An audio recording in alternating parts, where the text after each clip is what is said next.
Welcome. I'm Doug Morgan, and you're listening to Uncommon Sense, where we hunt for the truth in the topics you're not supposed to talk about, Christianity and politics.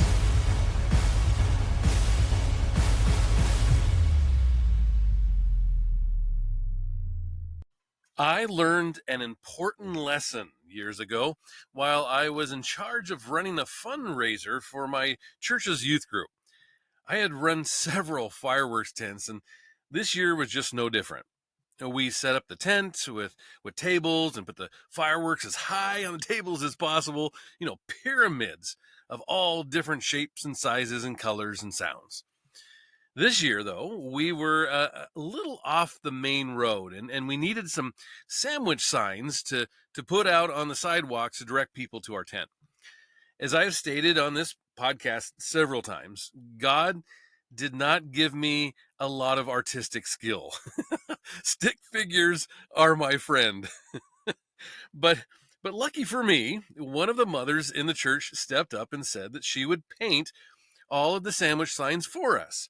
I was pleasantly relieved to not have to show how unartistic I am to the whole entire world.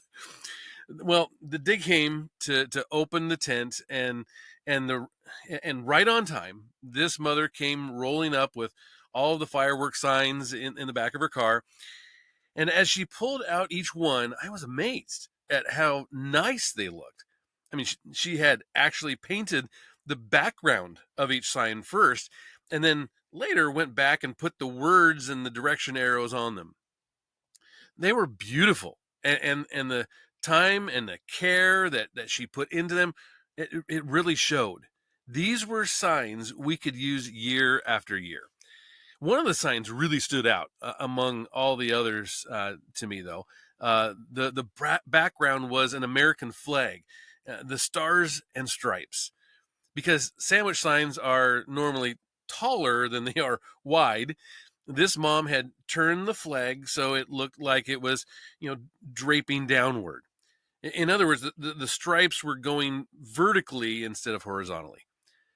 I put it out on the street and was very proud of our tent and our signs and display until two gentlemen in biker gear actually came into the tent. One of the youth walked up to them and greeted them with a smile like they were supposed to. And instead of asking what we had in the way of fireworks, though, they asked for who was in charge of the tent. Well, I immediately got up to see what possibly could be bothering them. Were they returning defective fireworks, maybe? Duds, in other words? Had they been accidentally overcharged, maybe, for their purchase? No, none of that was the case. They simply said that we needed to take down our sandwich sign. And more specifically, my favorite one with the flag on it. What? Why would I take that one down? I mean, it was really pretty and patriotic. And they went on to explain to me that the flag that was on it was not painted on the sign properly. We had painted the blue and the white stars portion on the upper right corner of the sign, and it was supposed to be painted on the upper left. And in my mind, I thought really this was pretty trivial. A lot of time and effort was put into the sign, and why does it matter so much where the stupid stars are, right? I mean, does it really matter? Well, I did not say those things out loud, of course. I just told them thank you, and I would look into it. But as I did look into it, I found out that it did matter. It mattered because it was flag etiquette. And it mattered because of what the flag represents and what was sacrificed for that flag. These two guys were pretty worked up about it, and they needed me to understand that it was a big deal. This is why we see outrage at the disrespect that we are experiencing from our governments. From the Daily Wire comes this. Residents of a Buffalo, New York suburb were outraged after they noticed a pride flag had seemingly replaced the POW MIA banner that was long flown high above Town Hall. Hamburg, New York's Coalition for Equity and Inclusion raised the pride flag at the building on Friday to mark the beginning of Pride Month. That flag replaced a POW MIA flag, prompting one member of the town board to note her disapproval on Facebook. Quote, I am alarmed and saddened to learn that the POW/MI flag that flew with our American flag at the town hall was removed yesterday to fly another flag. This is what Beth Farrell wrote. She said, there were other ways that the pride flag could have been displayed without showing disrespect to our veterans, POWs, or MIA. And, creating unnecessary controversy involving our veterans and the pride flag could and should have been avoided, unquote. Now, after Farrell and other residents of the town, some 20 minutes south of Buffalo, voiced their displeasure, Hamburg Town Supervisor Randy Hook said that it was all a misunderstanding. He actually said prior to the ceremony that it became apparent that the POW/MIA flag was frayed and tattered, and it needed to be replaced. Now, Hook said on Sunday that the damaged flag was removed and immediately delivered to the town clerk for proper disposal and swift replacement. The town had no intention of removing the POW/MIA flag, even temporarily, they said. And like many Hamburg residents, I come from a family of rich military tradition and respect for military service. This is what Hoke has said. He said, I understand the importance of the POW/MIA flag as a reminder of the sacrifice of those who never stepped off the battlefield and the anguish of their families back home. We must never forget. And Hamburg's town clerk added that the grounds crew had noticed the POW/MIA flag was damaged and, quote, asked me to make arrangements for its disposal, she said. And she ordered a new flag that was supposed to arrive soon. Now, Hook said that he received roughly a dozen calls at the office about the pride flag. One veteran stated, I have no problem with the pride flag, but I do not think it belonged anywhere on the same pole as the American flag and with the POW. Sorry, it's wrong. And Hook was also allegedly slapped by an outraged veteran who was later charged with harassment. He actually slapped him. Happy Pride, Hamburg, is what Hamburg, New York Coalition for Equity and Inclusion wrote on their Facebook with a photo of the American flag and the pride flag flown together. Join Hamburg Coalition for Equity and Inclusion, HCEI, as we raise the flag in recognition and celebration of all LGBTQ citizens. By Monday, a new POW/MIA flag was flying outside Hamburg Town Hall, along with the American flag and the pride flag, actually. So you see, this is only a flag, and it's only a piece of cloth with color on it. But it's now it's not just cloth. It's not just color. It's not just a flag. It's what it represents. And that leads us to what happened at the White House the other day. Prominent military veterans have accused the Biden administration of diminishing the American flag by placing a pride banner at the center of the display, and that's not good. The White House held a Pride Month celebration on the South Lawn, and the decorations included a rainbow-colored flag at the center of the White House balcony with one American flag on each side. Quote, today, the People's House, your house, sends a clear message to the country and to the world, read a message from President Biden's Twitter account. America is a nation of pride. However, critics say that the administration ran afoul of the U.S. flag code, which states that the Stars and Stripes should be at the center and at the highest point of the group when a number of flags of states or localities or pennants of societies are grouped and displayed from staffs. Quote, "You would think the White House knows this," said a Marine veteran who actually helped spearhead one of the largest civilian evacuations from Afghanistan. And he told the Post, "They do, they just don't care. The American flag is a symbol of freedom," he said, and equality for every skin color, every legal sexual preference. No social group needs another flag," he added. He said, "If every group could understand what the American flag truly represents, it would not be a divisive thing." Quote, "I question the utility of my combat sacrifices when the commander-in-chief determines the American flag should acquiesce to another symbol of pride."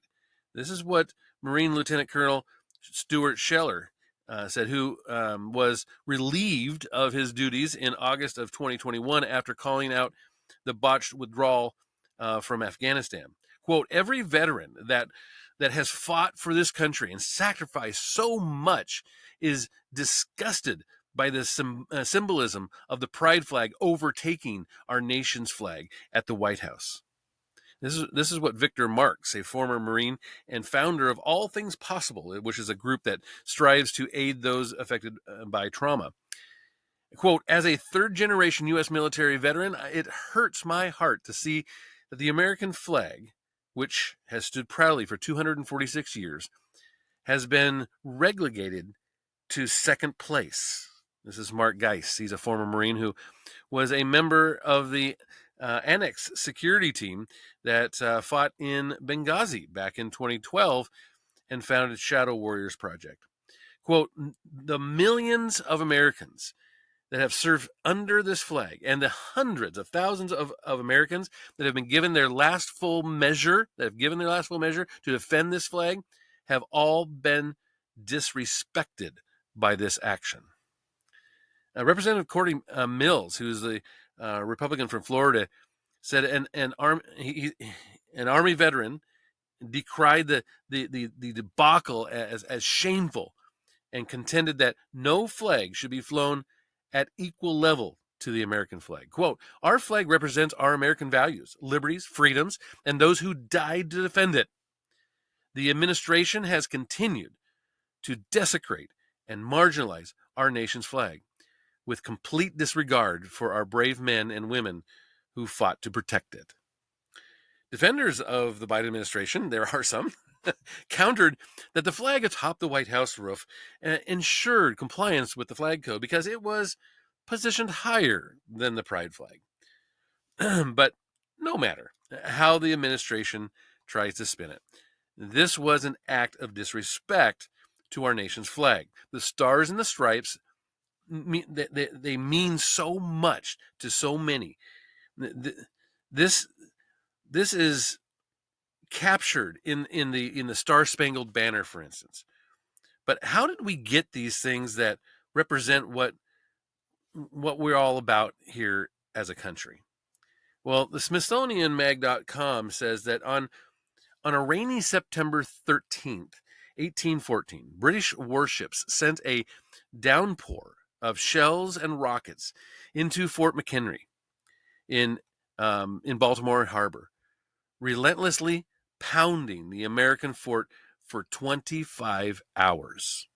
The bombardment, known as Battle of Baltimore, came only weeks after the British had attacked Washington, D.C., burning the Capitol, the Treasury, and the President's house.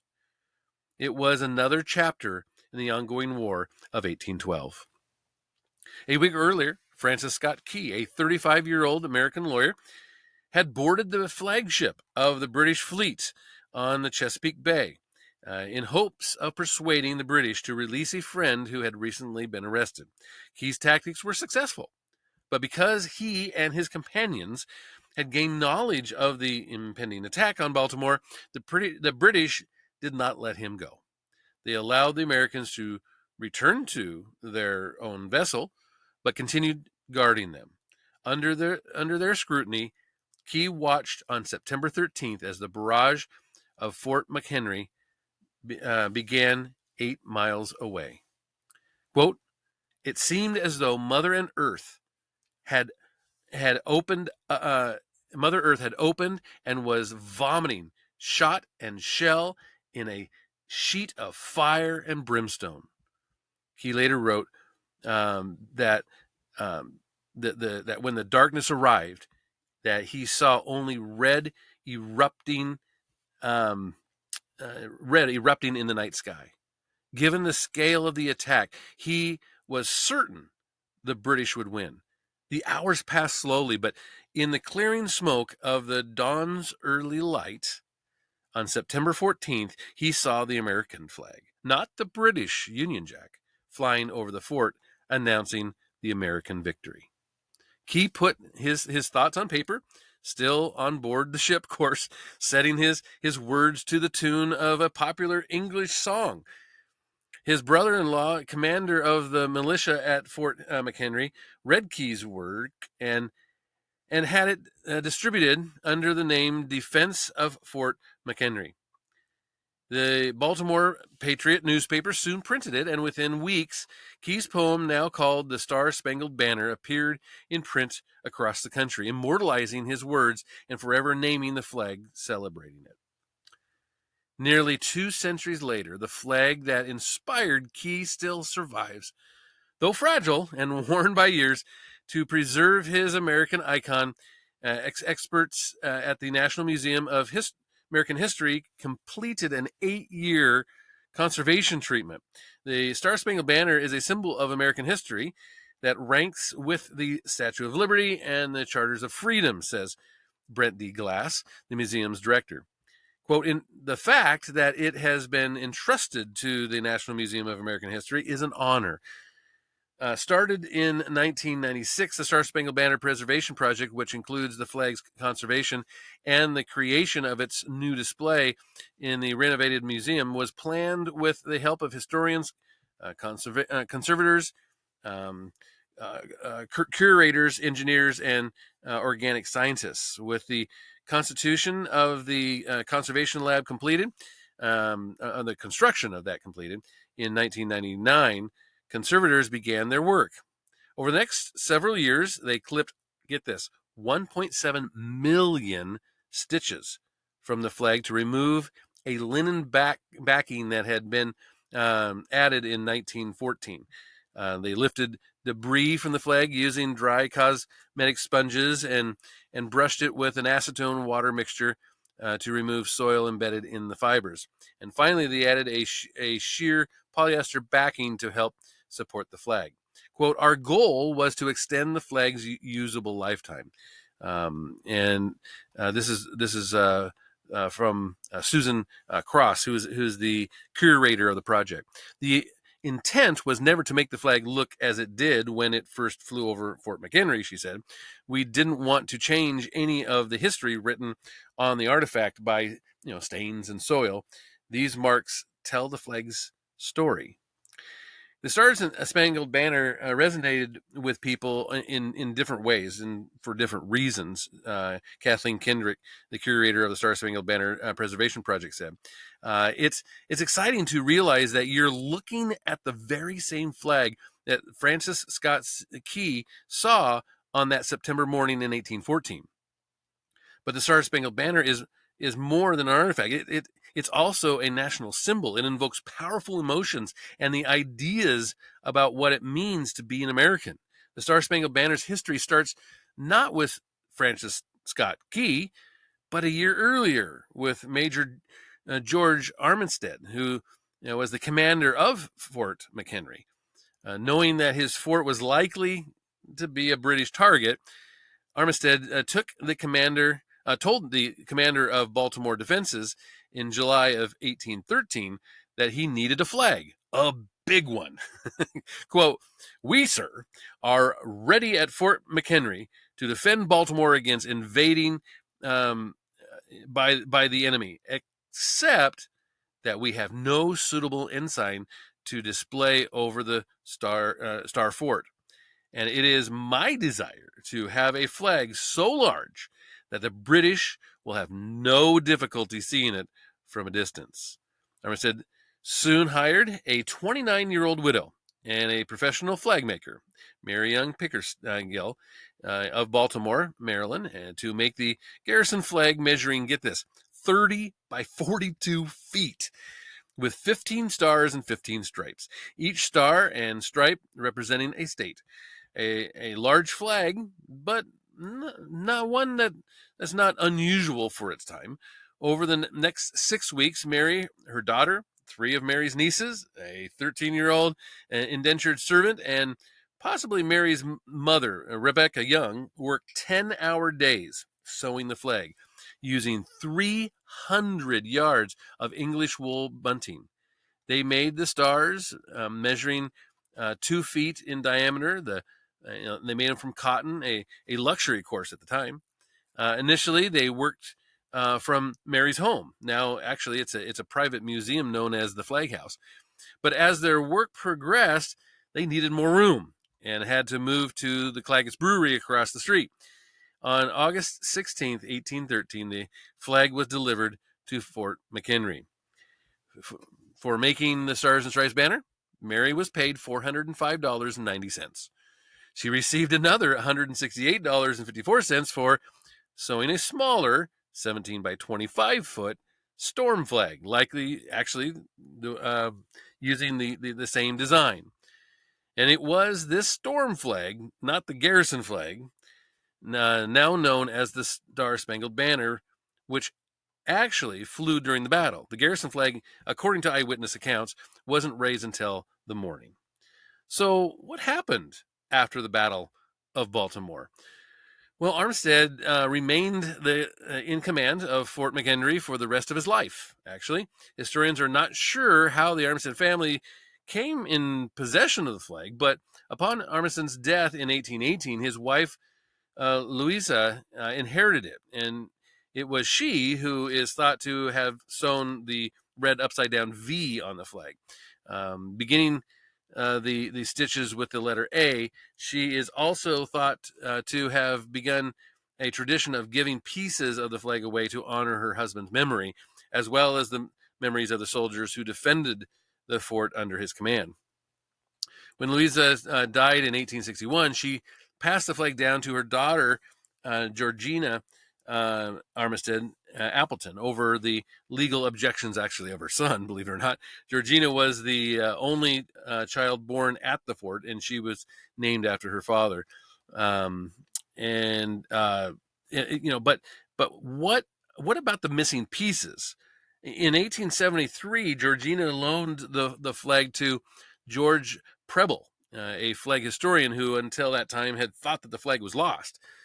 That same year, Preble had the first known photograph of it taken at the Boston Navy Yard and exhibited it at the New England Historical Geological Society, where he stored it until 1876. While the Star Spangled Banner was in Preble's care, Georgina allowed him to give away pieces of the flag as he saw fit, and Georgina herself had given away cuttings of the flag to other Armistead descendants, as well as family friends. She once noted, had we given all that we had been impugned for, little would be left to show. This family tradition continued actually through 1880 with Armistead's grandson giving away the last documented piece. Several of these cuttings from the Star Spangled Banner had been located over the years, and including about a dozen that were owned by the American History Museum. We're aware of at least a dozen more that exist in other museums and private collections, said Kendrick. But a missing 15th star has never been found. There's a legend that the star was buried with one of the soldiers from Fort McHenry. Another says that it was given to Abraham Lincoln, but no real evidence has sufficed to support the stories, and the true fate of the star remains one of Smithsonian's greatest unsolved mysteries. But after Georgina's death, the flag passed to Eben Appleton, Armistead's grandson, who loaned it to the city of Baltimore for the 1880 sesquicentennial celebration. It then remained in a safe deposit vault in New York City until Appleton loaned it to the Smithsonian in 1907. 5 years later, he made the gift permanent, saying that he wanted it to belong to the institution in the country where it would be conveniently seen by the public and where it would be well cared for. Now, when the flag arrived at the Smithsonian, it was smaller, 30 by 34 feet, damaged from years of use at the fort and from pieces, of course, being removed as souvenirs. Recognizing its need for repair, the Smithsonian hired Amelia Fowler, an embroidery teacher and well-known flag preserver. And in 1914, to replace they hired her in 1914 to replace the canvas backing that had been added in 1873. Having worked on historic flags for the United States Naval Academy, Fowler had patented a method of supporting fragile flags with a linen backing that required a honeycomb pattern of stitches. With the help of 10 needlewomen, Fowler spent 8 weeks on the flag and received $1,243 for the materials and for the work. For the next 50 years, with the exception of a brief move during World War II, the Star-Spangled Banner was displayed in what is now the Arts and Industry Building. Because of the flag size and the dimensions of the glass case it was displayed in, the public never saw the entire flag while it was housed in this location. And that changed after architects designed the new National Museum of History and Technology, and now the National Museum of American History is what they call it now, with space to allow the flag to hang. The Star-Spangled Banner remained in Flag Hall from 1964 until 1999, when it was removed to the conservation lab. And the Star-Spangled Banner will remain an icon of American history that can still be seen by the public. The survival of this flag for nearly 200 years is a visual testimony of the strength and the perseverance of this nation. And we hope that it will inspire many more generations to come, they say. So why would all people go to such lengths for one flag? Well, the answer to that question is because of what it represents. You see, it represents everything that has been done and sacrificed for to have the greatest country ever to exist on earth. It isn't the material. It isn't the color.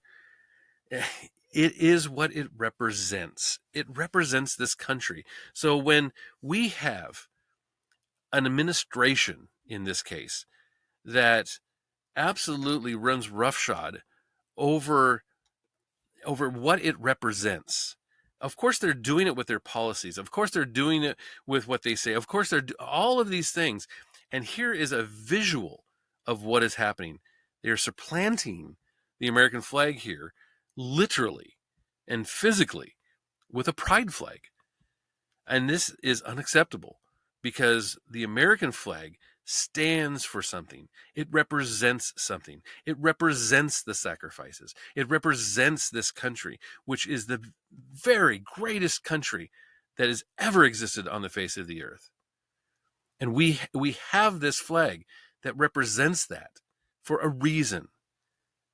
We carry this flag into battle for a reason. We see the Battle of Iwo Jima and the iconic lifting of the flag there. We see that for a reason. We see it because it represents this country, and people are willing to sacrifice for that. Now, you may agree, you may disagree. With this 4th of July season, I just felt like we needed to understand a little bit of history and understand why that flag is so important. And I would love to hear your thoughts on it. You can always do that at uncommonsensepodcast.com. Thank you very much for listening. This podcast is a production of Morganite Communications.